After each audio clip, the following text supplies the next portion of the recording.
My first instrument was piano when I was 5, and then saxophone when I was 10, and then bassoon when I was 14.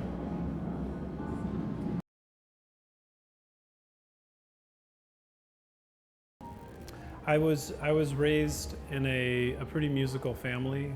My mom was an opera singer for 30 years. My grandmother was a flute player. She was a classical flute player. She played under Toscanini, and then eventually gave up that career and became a mother of 5. And my great aunt played piano. She went to Juilliard, but she had stage fright and never ended up having a career in music. So I've had some pretty good exposure to music in my family, but I guess I'd be the first one that branched out into the jazz field.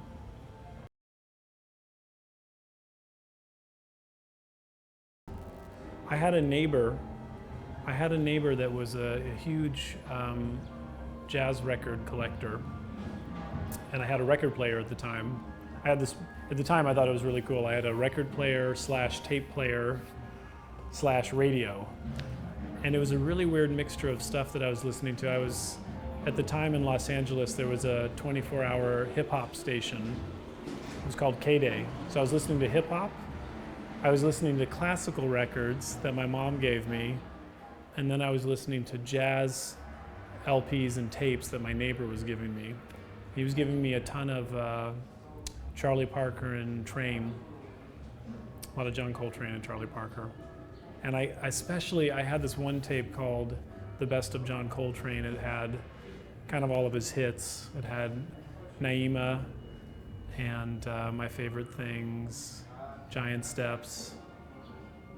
And I just wore that tape out. And I think when you're younger, you don't even, it's a wonderful age because you don't see divisions in music, which I think is really the approach. You know, there's no such thing as classical this and jazz that and rock that. It's just music to you, and you either like it or you don't. And I really love that music.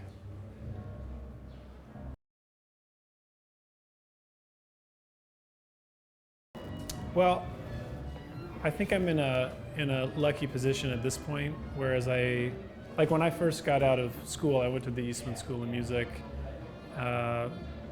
You know, when you get out of school, it's not like you have a music job waiting for you.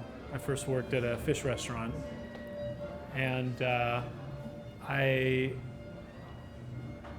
just started teaching lessons, anybody that I could teach. So at the time, the people that I could teach were 10-year-olds that were like just getting started on piano and sax. So, you know, when you're teaching a 10-year-old, the parameters are different. You know, you're trying to, I remember at the time I was teaching a lot of Coldplay songs because that's what the kids wanted to learn at the time. So I was doing anything to get them excited about music. Now when I teach, mostly it's people that are maybe professionals themselves, young professionals, or they're in college and they've already chosen a path in music. So it's a really different experience. I don't have to, it's a much,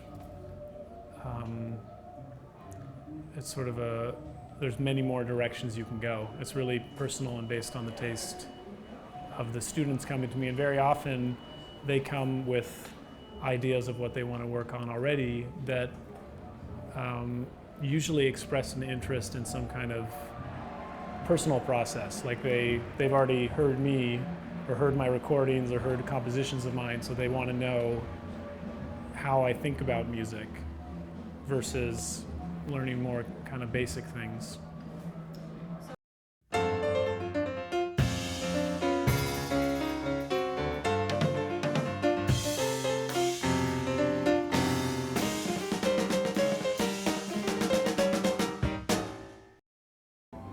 Ben Wendel.